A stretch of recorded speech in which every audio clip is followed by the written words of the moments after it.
সবাইকে সাথে নিয়ে যতদূর সম্ভব একতাবদ্ধ হয়ে আল্লাহর উপর ভরসা করে আমরা মাঠে নেমেছি।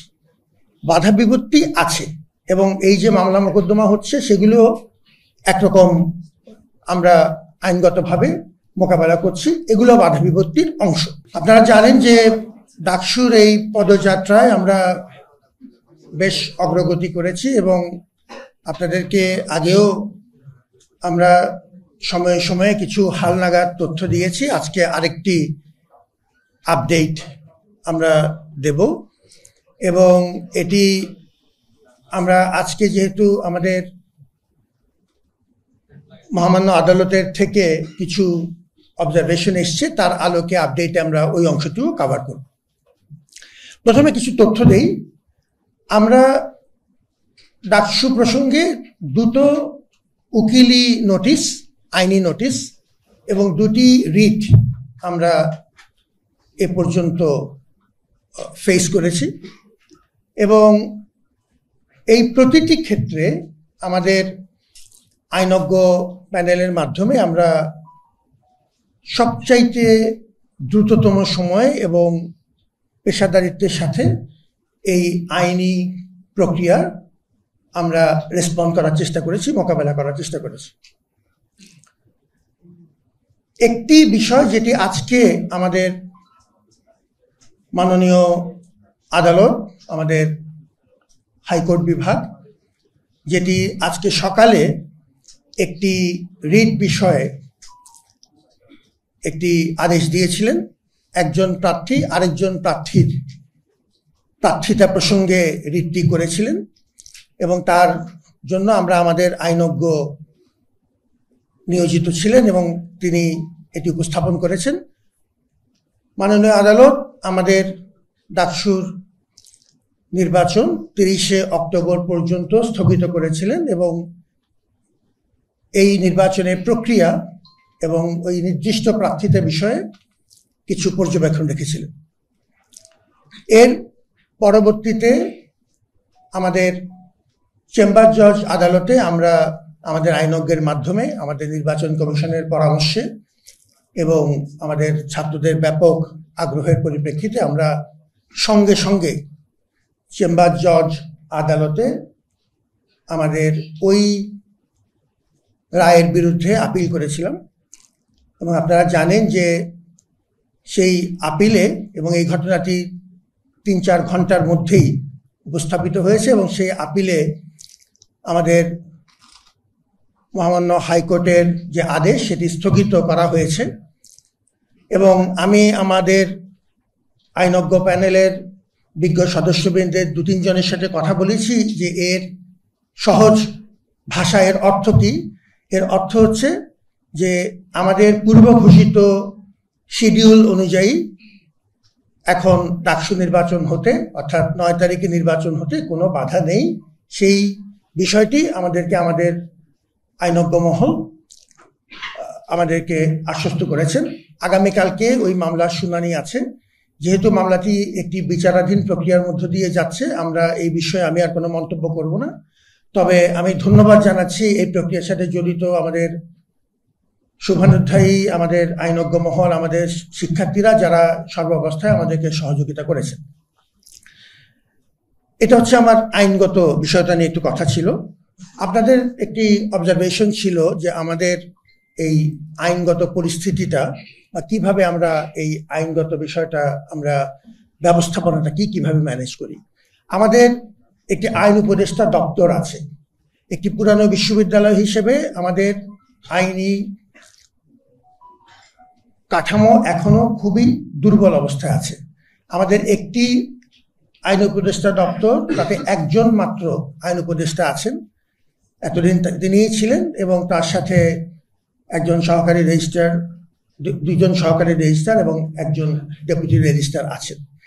একটি এত বড় বিশ্ববিদ্যালয়ের জন্য, 104 বছরের পুরানো বিশ্ববিদ্যালয়ের জন্য এটি অত্যন্ত অপ্রতুল একটি অফিস।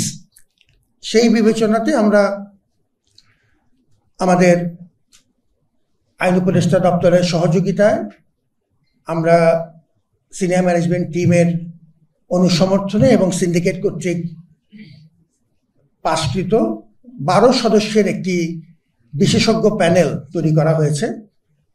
এই প্যানেলভুক্ত বিশিষ্ট আইনজীবীগণ, আপনারা যদি চান আমরা একটি লিস্ট আপনাদেরকে সরবরাহ করব। তারা আমাদের অ্যাজ এন্ড ওয়েন নিডেড, প্রয়োজনের ভিত্তিতে তাদের আমরা সার্ভিস চাই, এবং এখন পর্যন্ত তুলনামূলকভাবে আমরা আইনগত এই যে অপ্রতুলতা আমাদের ছিল তার অনেকটু এই আইনগত বিশেষজ্ঞ প্যানেলের মাধ্যমে, যারা পার্ট টাইম লয়ার হিসেবে আমাদের সাথে যোগ দিয়েছে, তাদের প্রতি আমরা অত্যন্ত কৃতার্থ। এবং এই ক্ষেত্রে আমরা কিছুটা এখন আমাদের এই দুর্বলতা কাটিয়ে উঠতে পেরেছি। আমাদের আজকে যিনি আমাদের আইনজীবী হিসেবে কাজ করেছেন, জনাব মোহাম্মদ শিশির মনির, তিনি ওই প্যানেলের একজন সদস্য। এই প্যানেলে আরো বিশেষজ্ঞ আইনজ্ঞরা আছেন, অনেকেই আছেন, এবং সাধারণত এটি একটি নির্দিষ্ট প্রক্রিয়াতে আমরা এই বিচারের মামলাগুলোর নেচার এবং অন্যান্য ডাইনামিক্স বিবেচনা করে আমরা তাদেরকে সাধারণত নির্বাচিত করি, এবং আমাদের একটি বিশেষজ্ঞ আমাদের একটি কমিটি আছেন যাদের মাধ্যমে এই কাজটি করা হয়। আমাদের একটি বিষয় উল্লেখ করা প্রয়োজন, এবং এটি বলে আমি কথাটি শেষ করব। আমি আগেও বলেছি যে ডাকসু নির্বাচন একটি চ্যালেঞ্জিং প্রক্রিয়া, এবং এই বিষয়ে কোনো রাগঢাক নেই। একটি চ্যালেঞ্জিং প্রক্রিয়া, অভ্যন্তরীণ বহিস্থ বহুমুখী বাধা বিপত্তি আসবে এবং আসছে। কোনো কোনো ক্ষেত্রে আমরা যতটুকু আশঙ্কা করেছিলাম তার চেয়ে একটি পরিস্থিতি ভালো আছে, কারণ ব্যাপকভাবে আমাদের শিক্ষার্থীদের সাড়া আছে, এবং আমরা আমাদের অংশীজনদের সাথে বিস্তারিত আলোচনা করেই মাঠে নেমেছি। সবাইকে সাথে নিয়ে যতদূর সম্ভব একতাবদ্ধ হয়ে আল্লাহর উপর ভরসা করে আমরা মাঠে নেমেছি। বাধা বিপত্তি আছে, এবং এই যে মামলা মোকদ্দমা হচ্ছে সেগুলো একরকম আমরা আইনগতভাবে মোকাবেলা করছি, এগুলো বাধা বিপত্তির অংশ। আমি একটা জিনিস খেয়াল করলাম যে কোনো কোনো মহলে বলা হচ্ছে, আমাদের প্রার্থীদের মধ্যেও কেউ কেউ বলছেন যে এই যে আজকে যে আমাদের আইনগতভাবে আমাদের যে স্থগিত হলো প্রথম আমাদের রিটের শুনানির মাধ্যমে মহামান্য আদালত যে আমাদের নির্বাচনটি কিছুদিন স্থগিত করেছিলেন, পরবর্তীতে তো চেম্বার জজের মাধ্যমে আমরা তার প্রতিকার পেয়েছি। এটি বিশ্ববিদ্যালয় প্রশাসনের মাধ্যমে হয়েছে, এরকম একটি কথা একটি মহল থেকে বা কোনো কোনো মহল থেকে এসছে। আমি খুব পরিষ্কারভাবে একটা কথা বলে দিতে চাই, আগেও বলেছি এখনো বলছি। এই ধরনের অবান্তর হালকা কথাবার্তা বললে অসুবিধা হচ্ছে যে অপ্রয়োজনীয় বিতর্ক তৈরি হয়, এবং আমাদের এই মুহূর্তে ঐক্য ধরে রাখা একান্ত দরকার। এটি ছাত্রদের দাবি, সেজন্যই সাহস করে গণতন্ত্র চর্চার একটি গুরুত্বপূর্ণ প্রতিষ্ঠানকে সক্রিয়করণে অনেক রকম সীমাবদ্ধতার মধ্যে অংশীজনদেরকে সাথে নিয়ে মাঠে নেমেছি। পারস্পরিক কাদা ছোড়াছুড়ি বন্ধ করে মূল জায়গায় ফোকাস রাখতে হবে।